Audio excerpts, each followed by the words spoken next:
Hello and welcome to another Bushwhacker review. Today is another custom review. We're going to be taking a look at Joey Logano's All-Star Shell-Pennzoil machine from 2020. This was, of course, the year for the Bristol All-Star race, is the logo you can see in front of you. Not really worth it taking a look at the box being a custom. Here is the car itself.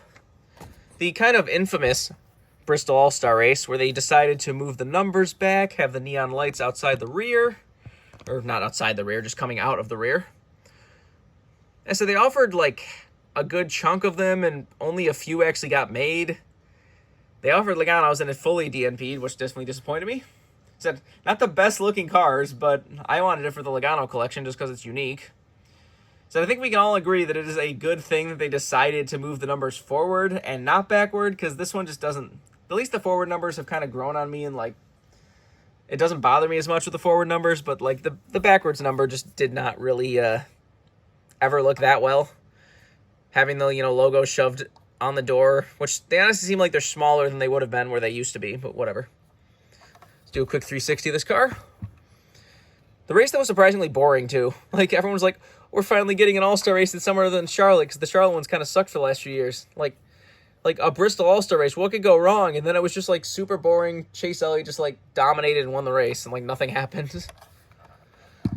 That said, this year we are at Wilkesboro, so that is amazing. Like, just the idea of just saying like next week is Wilkesboro. Well, it's later today is Wilkesboro. I'm recording this before Wilkesboro, so I don't know if Logano has anything special. I was kind of saying for Wilkesboro, anyone who has any sponsor that was in that final race at Wilkesboro should run their old paint scheme. Like, Logano should run the Johnny Benson Pennzoil paint scheme as far as I'm concerned, but he's probably not going to.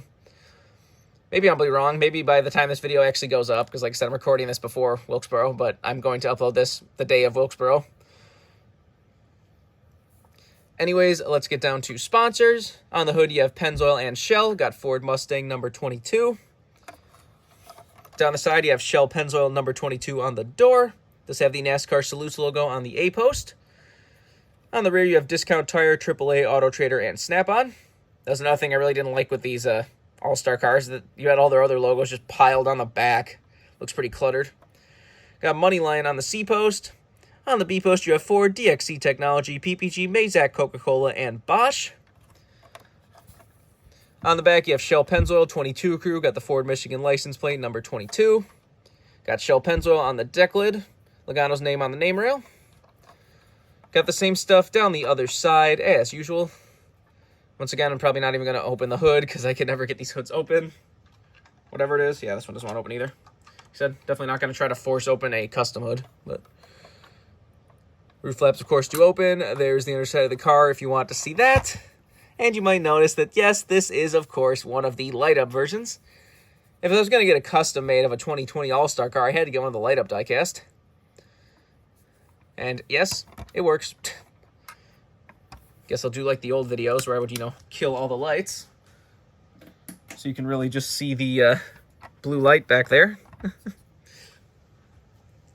Definitely was a unique thing that they decided to try. Again, that was just funny how everyone was like super excited for everyone thought it was going to be like neon around the whole car, and they could like, maybe color coordinate it with their sponsors and shit, and it was going to look cool. And then it just turned into manufacturer, off the back. You had like, the blue, the red, and the kind of like yellowish color. But as that, I still give credit for Lionel for actually finding a way to do the diecast, which they are still a pain. Like, trying to get those little watch batteries, and they have to be in like the exact perfect orientation in the perfect spot or it doesn't turn on. Like, it took me like 4 tries just to get the batteries in correctly on this car. But I believe this was a Harvick that this Logano got turned from, but like I said, definitely really cool. Once again, this is a custom review, so this isn't a car that you can get, but remember, for all of your diecast needs, you can go to circlebdiecast.com, and if you use the code BWhack, you can get $5 off any order over $30. Just go check that out if you want anything. But I think it's strange all there is to say. This has been a review of Joey Logano's Shell-Pennzoil All-Star car from 2020. Hope you enjoyed it. Thanks for watching.